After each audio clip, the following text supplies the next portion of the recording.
Way. Ryan has an essential phone 4 that he's not allowed to have on screen. That's right. They skipped 3. They've shrunk the bezels so far that you can't even see the phone. There's no phone. Great. Let's see. Where's the... Okay, here's the... I should probably bookmark the podcast doc. I keep opening it from Slack. Okay.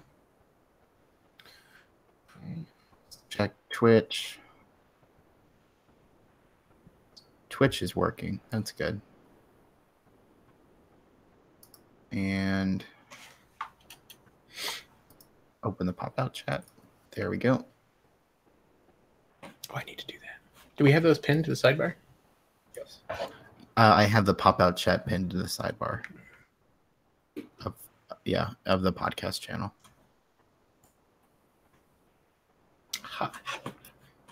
Because my IRC client was being all wonky and I haven't installed a different one. Hello, H4 NDS. Excellent name. Are we streaming already? Yes. We didn't do the welcome. I told you to put the phone away. This isn't like we haven't technically started the show. Like this is the pre-show. Yeah. We have a whole 2 minutes to figure out what the announcement order is. I'm just going to go last so I can remember that. Okay. Wait, do you guys not have like a consistent order already worked out? You do. I'm last, I think, right? Are you? Can't remember who's. I thought I was last. I don't know. I thought we did it in order of when we each started appearing on the podcast, and I'm the most recent, so I thought I was last. I'm fine with whatever order. I don't care. I don't care. I don't care.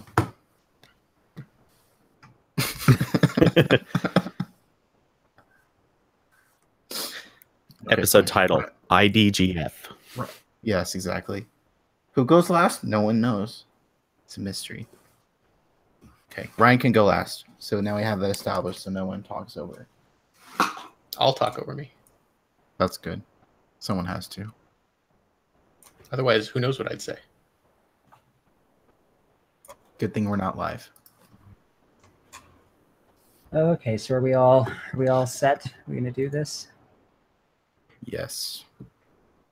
Okay, we're just gonna do a brief moment of silence, and then we'll officially start the show. So then we have to be professional from that moment on. Brief moment for all of the previous podcasts in their honor. Stop setting such high expectations. In honor of David. He didn't die. He's just gone. That was a really great moment of silence. I want to congratulate everybody for how well they shut up. That was really impressive. Okay, we just set the reality of we are not professional. It's true. Yeah, I'll have you know I spent 5 minutes on this new layout. That's a shame since you're fired now. No.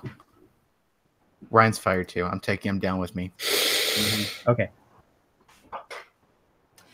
Welcome to the Android Police Podcast. I am your host, Ryan Whitwam.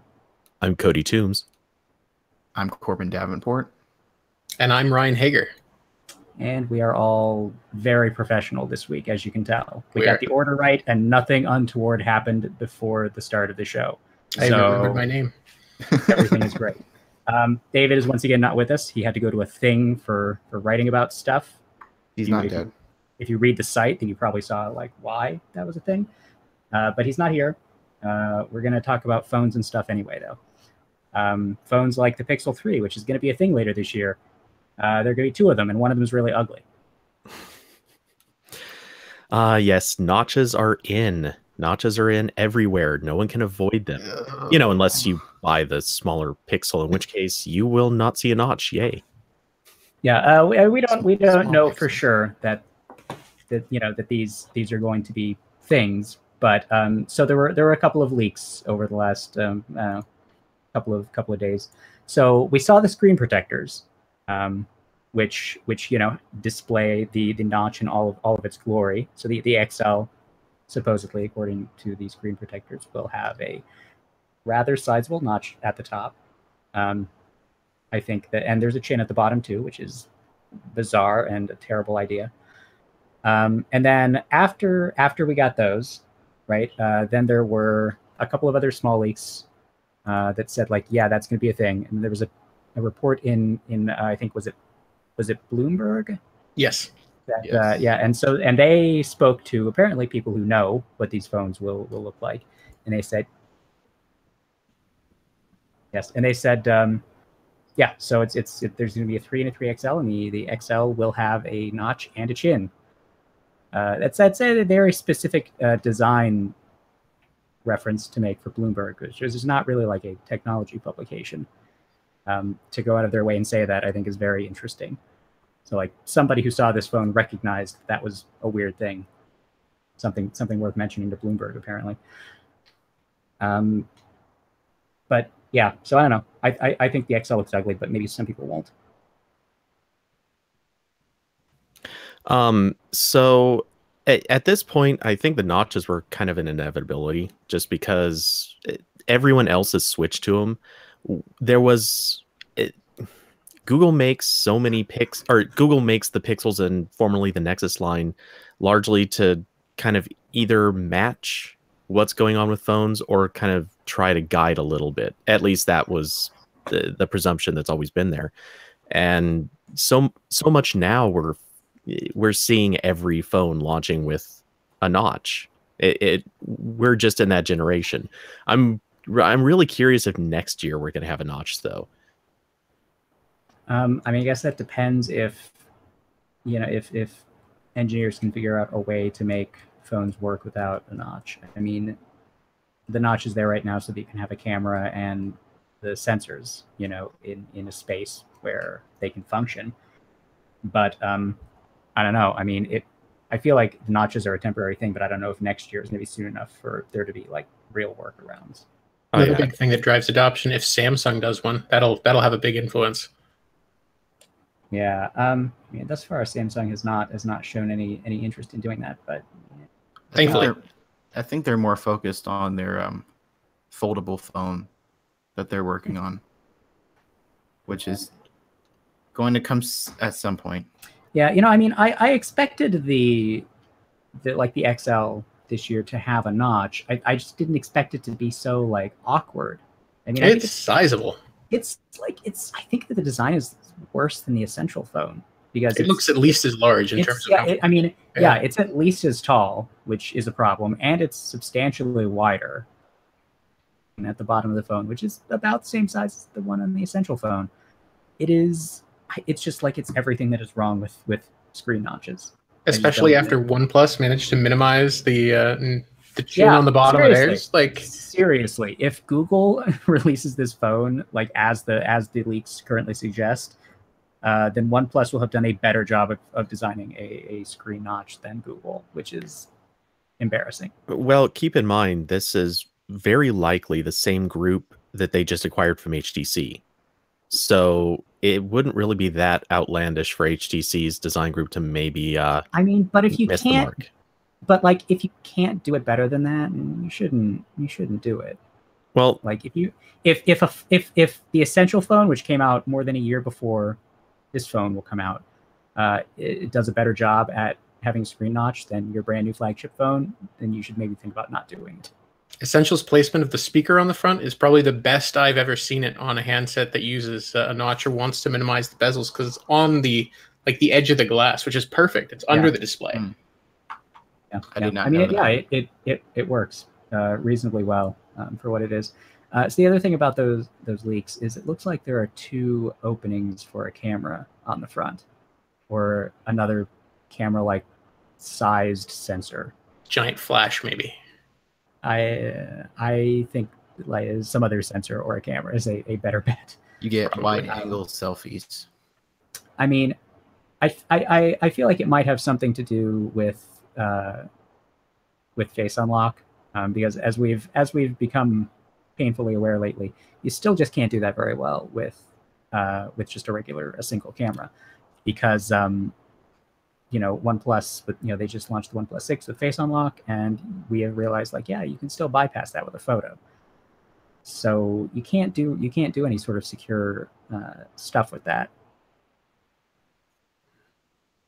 Yeah.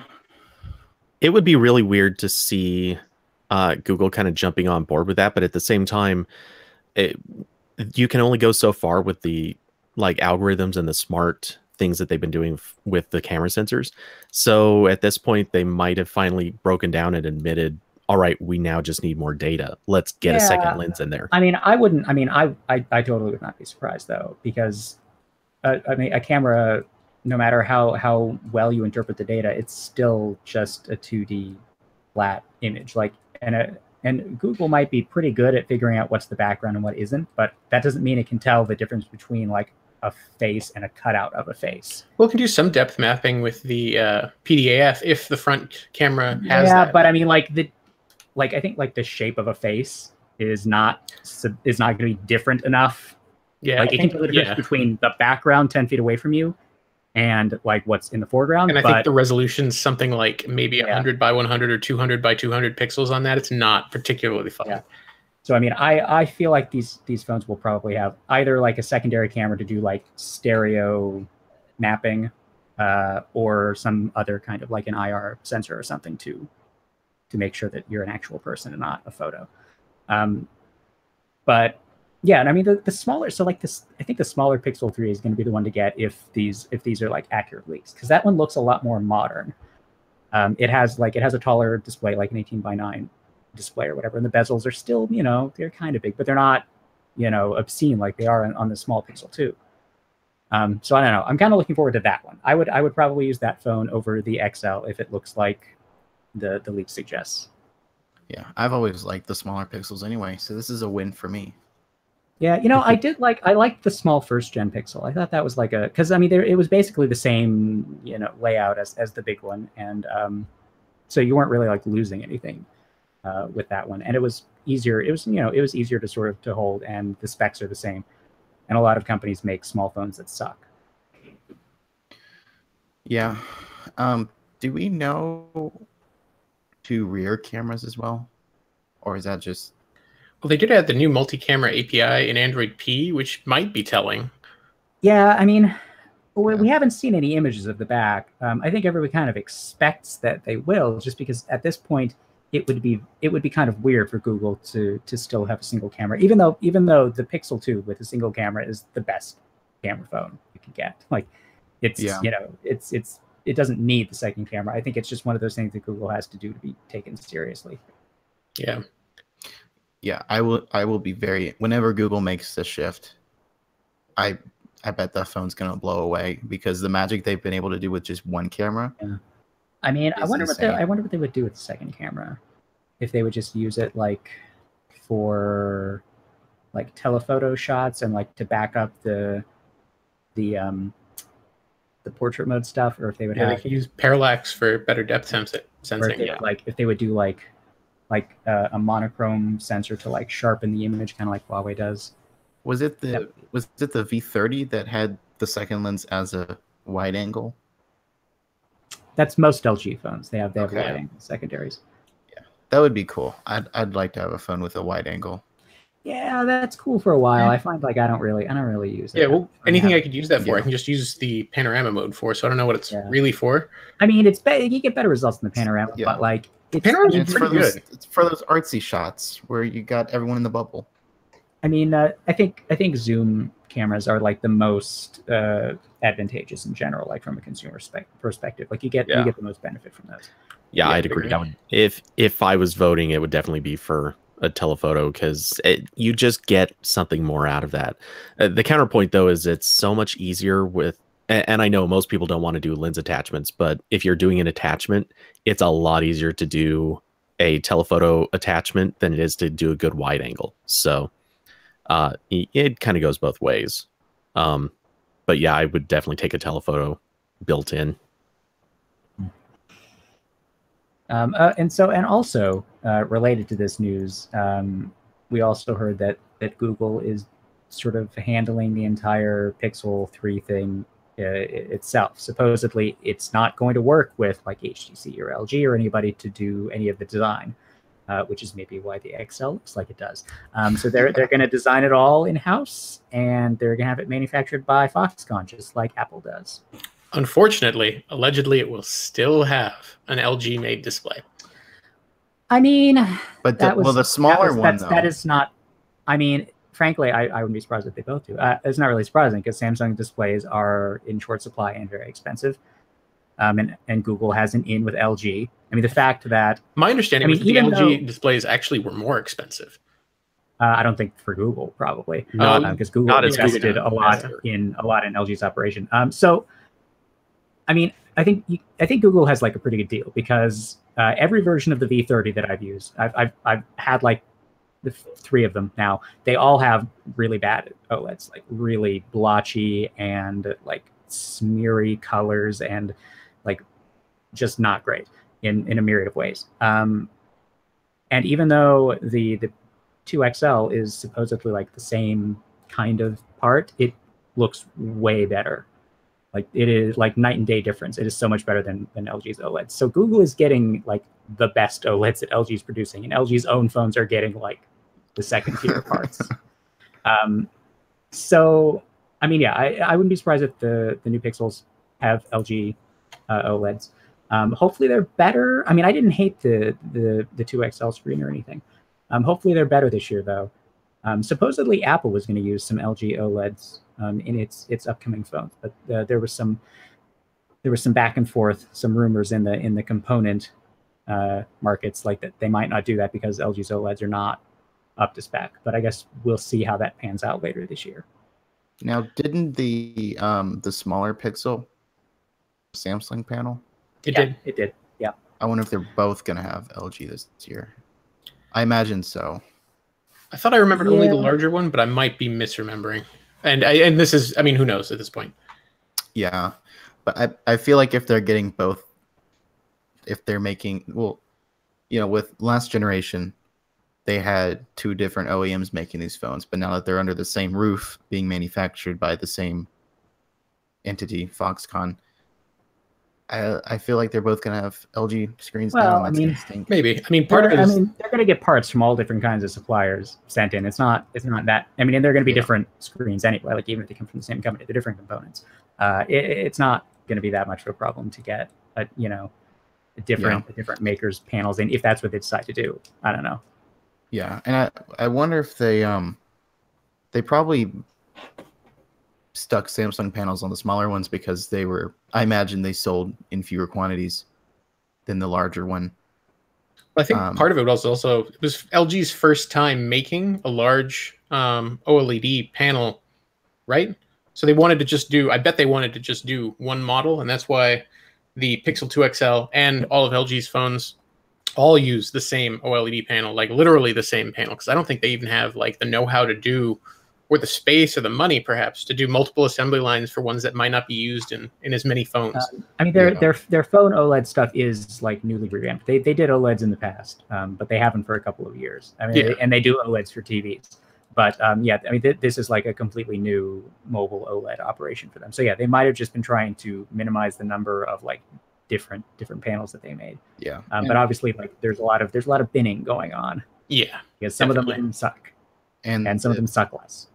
Yeah, and the smaller Pixel also last year just kind of had the impression that it was a safe bet.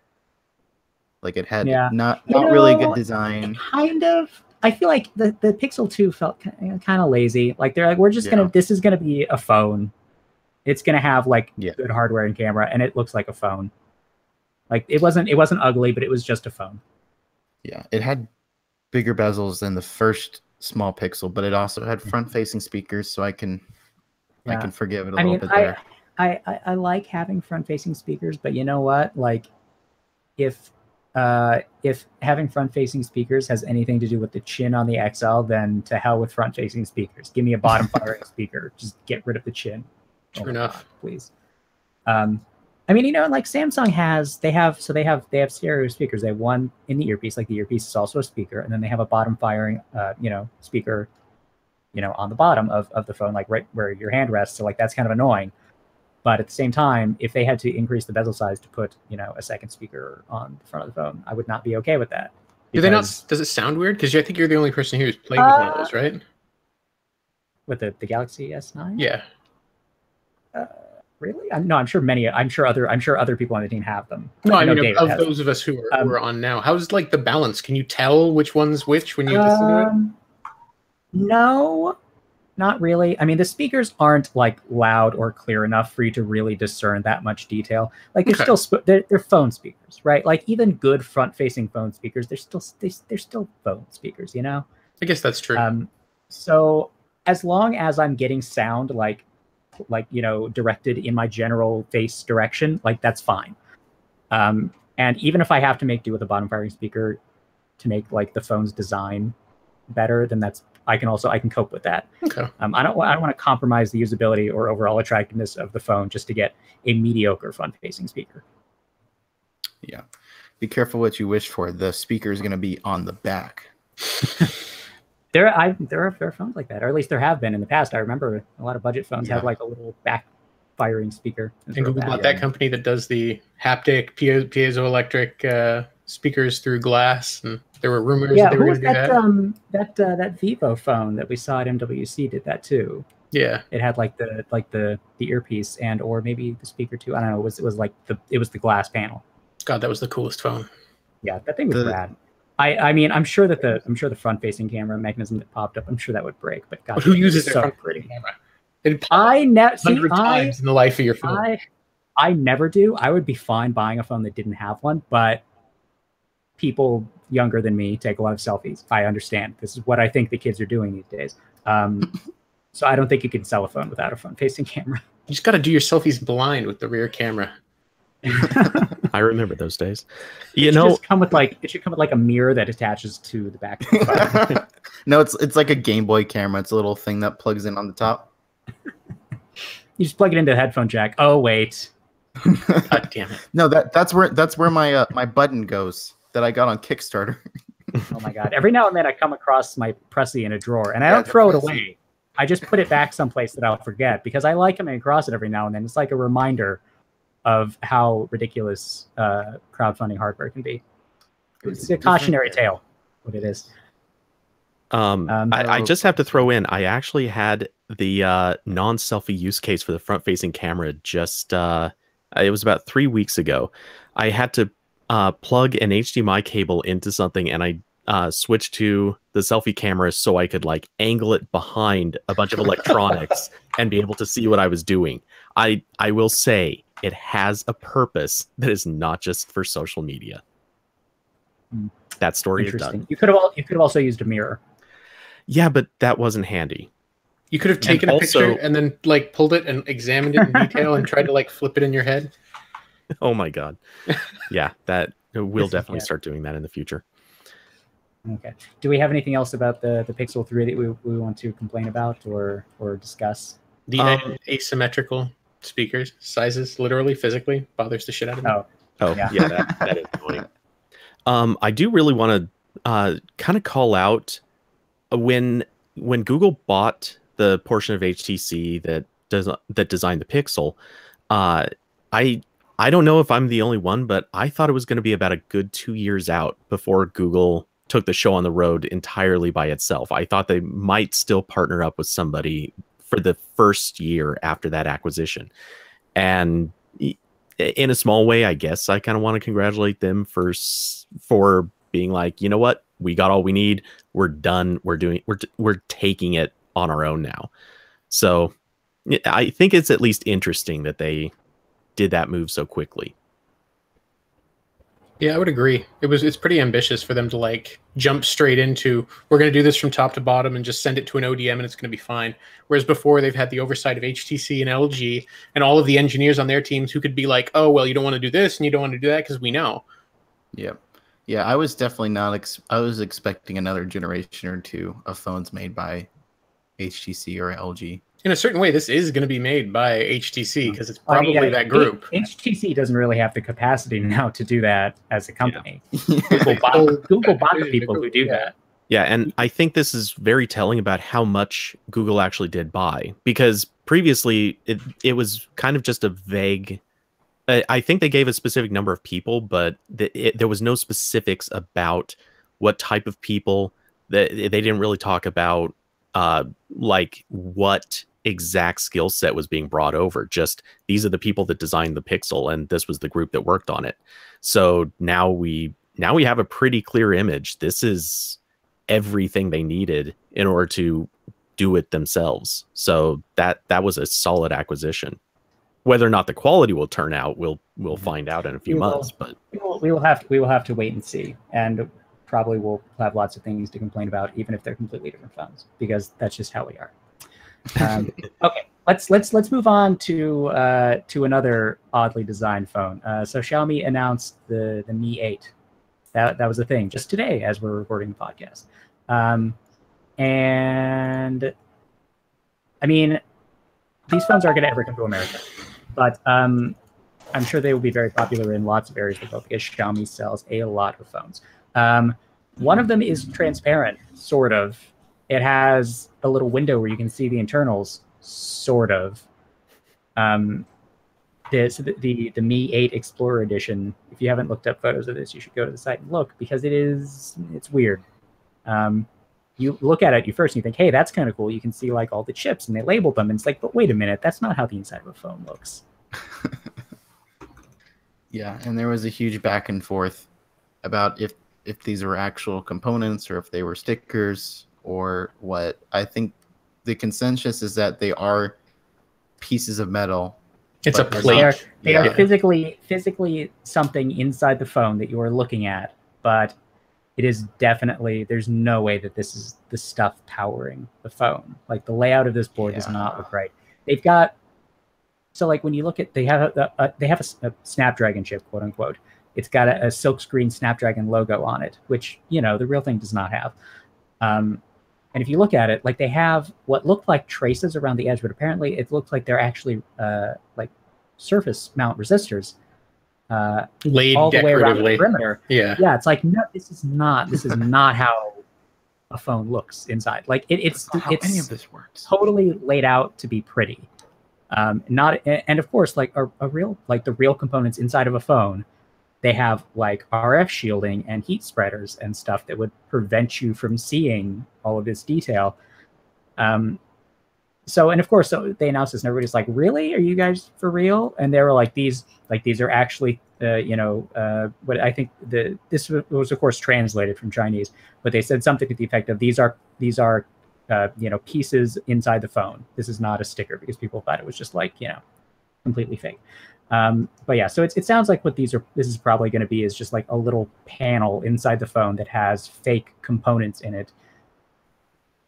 And I don't know. I don't know why. Like, some people seem to be okay with this because, like, but it looks cool. I'm like, I mean, I guess sort of, but I think the appeal of this sort of like see-through phone thing is that you can actually see the parts of the phone that are doing things.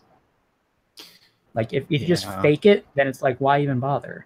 Yeah, then you're just wasting. Like, someone was like, could you make a bigger battery if you didn't have to put these in? Well, that's the part of the thing, is it has a slightly smaller battery. It's 200 than the standard edition. Yeah, apparently, yeah. I mean, like, and otherwise these look like nice phones. I mean, it's Snapdragon 845, a 6.2-inch OLED, and like 8 gigs of RAM. Like, they're high-end phones. The SE is the first one with the Snapdragon 710, which is slightly interesting. Even if they look like straight iPhone 10 ripoffs. Yeah, I mean, this is Xiaomi. Yeah. This is a phone. I saw some. Yeah, that's how they roll.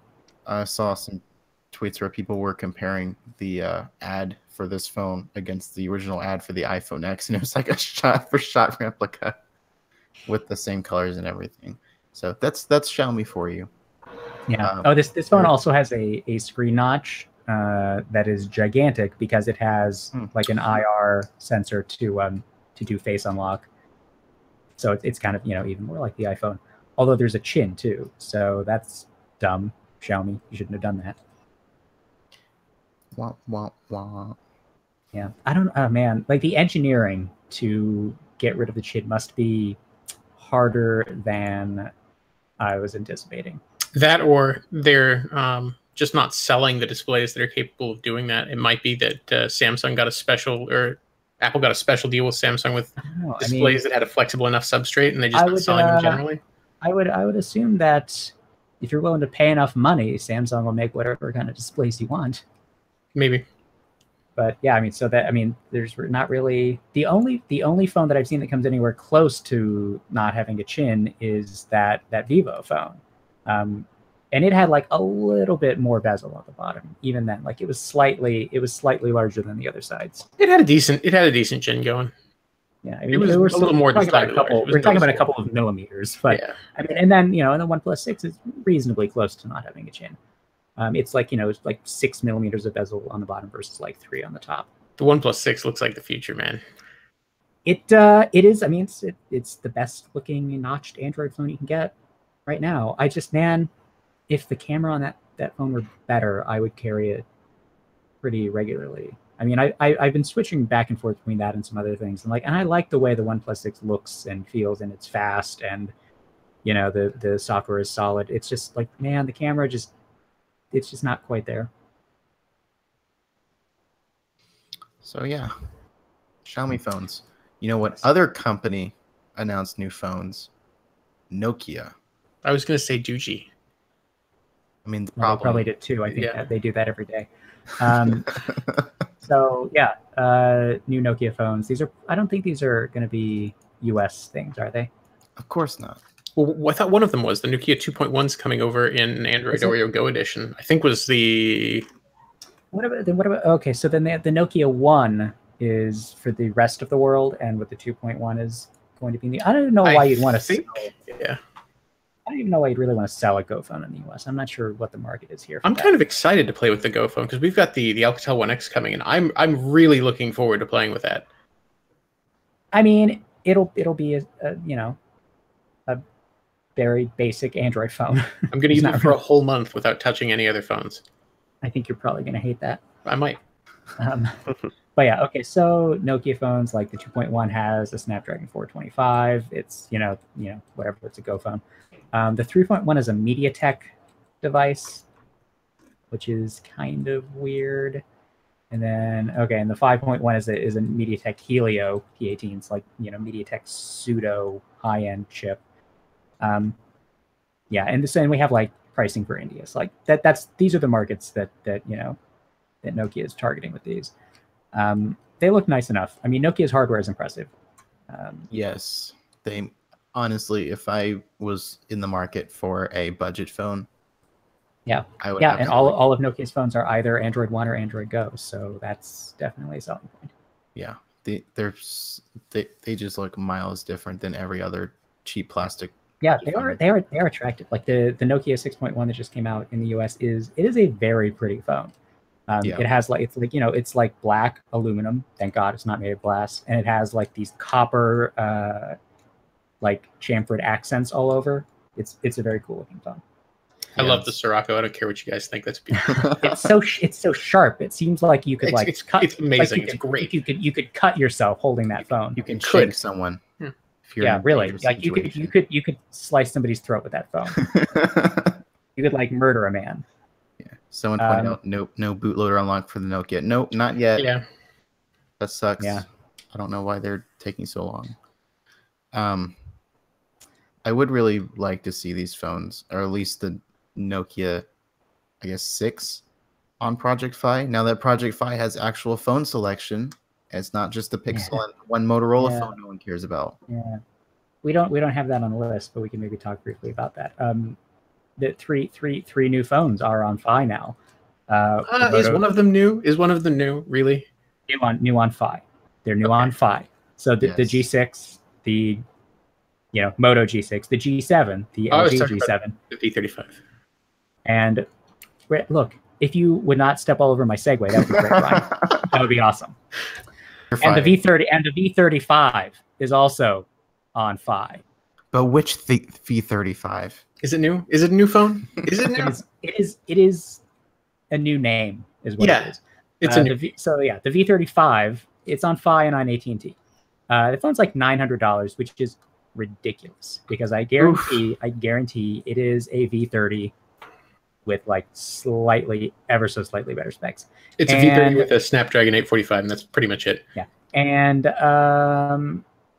AT&T isn't selling the G7, right? Like they're selling this instead, which is not really great for LG, I think, because nobody's gonna. I mean, nobody wants the V30 again. Like they've tried so many times. Maybe On Fi, I don't think it's gonna do well either, because like, why would you buy a $900 V35 over a Pixel? yeah, I can't imagine why. Especially because Project Fi, the main thing has always been saving money. I don't think anyone saving money is looking for a $900. Yeah, I mean, but that's why the G6 on Fi is like rad, because like they're selling it like the pre-order right now for $200, and it's a $250 phone normally. So that's a pretty solid deal if you're looking for a budget phone and you want to save money on your cell phone bill. Like Fi is, you know, a good deal. Also, they have like included LTE roaming internationally, which makes me like jealous, because every time I go someplace, I need to buy a local SIM card, and it's a huge pain in the butt. That was great at MWC. I signed up for Fi just for that trip, and it was awesome. Yeah. Yes. Although, yeah, MWC, that was probably the best international SIM experience I've had. That was I got a good deal on a SIM card. It was great. But yeah, so V35 is I'm sorry, the V35 ThinQ is not a thing that anybody should buy. I can't even imagine why LG is doing this. Because they don't want to make a new phone. They must just have a whole bunch of extra hardware from the V30, and they're like, we just like upgrade the insides and sell this again. When they said they weren't going to do the yearly release cycle, what they meant is they're going to sell the same phone over and over again for the next year. And each one's going to be the new flagship. Yeah. But yeah, so you can buy that if you want, and you probably shouldn't. We will very harshly judge you if you do. Yeah. I mean, but you know, at the same time though, like it looks way nicer than the G7. The G7 looks like absolute butt. I mean, it's got a like a big screen and like small bezels, and there's no notch. So good on LG, I guess, for that. I forgot what the G7 looked like. That's how memorable LG's phones are. Well, it's memorable only for how awkward it looks. Okay, so that ew. Exactly. Yeah, good. Okay. So, you know, mobile VR is still a thing. It's a thing that people are into. Some people, and they're making some standalone VR headsets now, but they all run like smartphone internals. But maybe not for long, because Qualcomm just announced a new VR specific mobile chip called the XR1. I guess it's probably going to be like a family of mobile chips. Yeah, at this point, we don't know any details, right? Like, yeah, it's real weird. Like they said, like, look, it'll have Cryo and Adreno, but like call it like Cryo doesn't even mean anything anymore, because Qualcomm barely makes any architectural changes in this gen. So like it'll have, you know, like current ARM cores and a current Adreno GPU, and there will be some number of those. It'll support the Qualcomm neural network API stuff. They're like, so, you know, you can run, you know, TensorFlow or Caffe stuff on these chips. And it'll be in VR headsets. Like that'll be a thing. You'll be able to get stuff like, you know, like the Lenovo Mirage or the Oculus Go with an X1 or an with an XR1 chip instead of, you know, a Snapdragon 835 or 845 or whatever.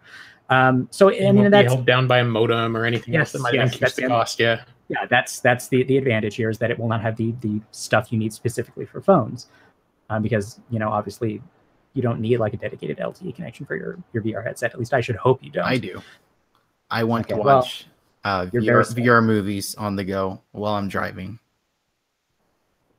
Well, I mean, you could have some sort of like augmented reality setup. Most of these things have cameras, so you could like watch the road and have like the movie overlay. This sounds totally safe. I think this is fine. Police officer pulls you over. No, I have the pass through. I can see traffic. Yeah, yeah, I can see you right now. I mean, it's a little bit delayed, but like what? You just show up as like, yes, I can see you. But no, and by the way, so this is called XR1. Because Qualcomm has decided that that cumulatively, augmented reality and virtual reality count as extended reality, big X tended reality. So that's why it's XR.